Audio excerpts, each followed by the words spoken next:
તો ધોરણ 10 અને 12ના પરિણામની તૈયારીઓ હવે થઈ ગઈ છે। રાજકોટમાં ઉત્તર વાહિનીઓની ચકાસણી શરૂ થઈ ગઈ। રાજકોટમાં 80,248 છાત્રાઓએ પરીક્ષા આપી।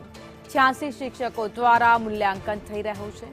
ધોરણ 10 અને 12ની પરીક્ષા યોજાઈ હતી, તો પરીક્ષાના પરિણામ માટે હવે તૈયારીઓ પણ આદરી દેવામાં આવી।